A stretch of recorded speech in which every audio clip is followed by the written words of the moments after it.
ایک بازار سے ایک مغرور بندہ گزر رہا تھا۔ اس کی نظر سر پر ایک ڈول اٹھائے عورت پر پڑی۔ اس نے اسے آواز دے کر روکا اور تکبرانہ لہجے میں پوچھا، اے مائی، کیا بیچ رہی ہو؟ عورت نے کہا، جی میں گھی بیچ رہی ہوں۔ اس شخص نے کہا، اچھا تو دکھاؤ کیسا ہے گھی؟ تو وہ بوڑھی عورت گھی کا وزنی ڈول کانپتے ہاتھوں سے سر سے اتار رہی تھی۔ کچھ گھی اس آدمی کی قمیص پر گرا تو یہ غصے میں آ گیا اور دھاڑتے ہوئے بولا، نظر نہیں آتا کیا؟ قمیص خراب کر دی میری۔ میں اب جب تک تجھ سے اس قمیص کے پیسے نہ لوں تجھے یہاں سے ہلنے بھی نہیں دوں گا۔ عورت نے بے چارگی سے کہا، میں مسکین ہوں اور میں نے آپ کی قمیص پر جان بوجھ کر گھی نہیں گرایا، مجھ پر رحم کرو اور مجھے جانے دو۔ اس آدمی نے کہا، جب تک تجھ سے دام نہ لے لوں تو یہاں سے ہل بھی نہیں سکتی۔ عورت نے پوچھا، کتنی قیمت ہے آپ کی قمیص کی؟ اس شخص نے کہا، 1000 درہم۔ عورت نے روحانسا ہوتے ہوئے کہا، میں فقیر عورت ہوں، میرے پاس 1000 درہم کہاں سے آئیں گے؟ اس شخص نے کہا، مجھے اس سے کوئی غرض نہیں۔ عورت نے کہا، مجھ پر رحم کرو اور مجھے یوں رسوا نہ کرو۔ ابھی یہ آدمی عورت پر اپنی دھونس اور دھمکیاں چلا ہی رہا تھا کہ وہاں سے ایک نوجوان کا گزر ہوا۔ نوجوان نے اس سہمی ہوئی بڑھیا سے ماجرا پوچھا تو اس بڑھیا نے سارا قصہ، سارا معاملہ، ساری داستان اسے سنا دی۔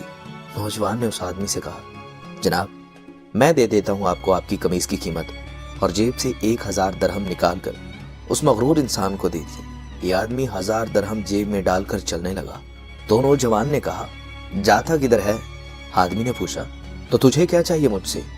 نوجوان نے کہا، تو نے اپنی قمیض کے پیسے لے لیے ہیں نا؟ آدمی نے کہا، ہاں بالکل لے لیے۔ تو نوجوان نے کہا، تو پھر قمیض کدھر ہے؟ آدمی نے کہا، وہ کس لیے؟ نوجوان نے کہا، ہم نے تجھے تیری قمیض کے پیسے دے دیے، اب اپنی قمیض ہمیں دے اور چلا جا۔ آدمی نے گڑبڑاتے ہوئے کہا، تو کیا میں ننگا جاؤں؟ نوجوان نے کہا، ہمیں اس سے کوئی غرض نہیں۔ آدمی نے کہا، اور اگر میں یہ قمیض نہ دوں تو؟ نوجوان نے کہا، تو پھر ہمیں اس کی قیمت دے۔ اس آدمی نے پوچھا، 1000 درہم کیا؟ نوجوان نے کہا، نہیں، وہ قیمت جو ہم مانگیں گے۔ اس آدمی نے پوچھا، تو کیا قیمت مانگتے ہو؟ نوجوان نے کہا، 2000 درہم۔ آدمی نے کہا، تو نے تو مجھے 1000 درہم دیے تھے۔ نوجوان نے کہا، تیرا اس سے کوئی مطلب نہیں۔ آدمی نے کہا، یہ بہت زیادہ قیمت ہے۔ نوجوان نے کہا، پھر ٹھیک ہے، ہماری قمیض اتار دے۔ اس آدمی نے کچھ روحانسا ہوتے ہوئے کہا، تو مجھے رسوا کرنا چاہتا ہے، اور جب تو اس مسکین عورت کو رسوا کر رہا تھا تو؟ آدمی نے کہا، یہ ظلم اور زیادتی ہے۔ نوجوان نے حیرت سے کہا، کمال ہے، یہ تجھے ظلم لگ رہا ہے؟ اس آدمی نے شرمندگی سے بچنے کے لیے جیب سے 2000 نکال کر نوجوان کو دے دی، اور اس نوجوان نے مجمع میں اعلان کیا، یہ 2000 اس عورت کے لیے میری طرف سے ہدیہ ہے۔ معزز خواتین و حضرات، ہمارے ہاں اکثریت کا حال ایسا ہی ہے، ہمیں دوسروں کی تکلیف اور توہین سے کوئی مطلب نہیں ہوتا، لیکن جب بات خود پر آتی ہے تو ظلم محسوس ہوتا۔ اگر ہم دوسروں کی تکلیف اور پریشانیوں کو اپنا سمجھنا شروع کر دیں تو ہم دنیا کی بہترین قوموں میں شامل ہو سکتے ہیں۔ وقت ملے تو ضرور سوچیے گا۔ ہم امید کرتے ہیں کہ آپ کو ہماری آج کی ویڈیو ضرور پسند آئی ہوگی۔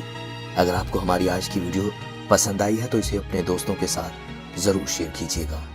ملتے ہیں پھر ایک نئے ٹاپک کے ساتھ، تب تک کے لیے اجازت دیجیے۔ اللہ حافظ۔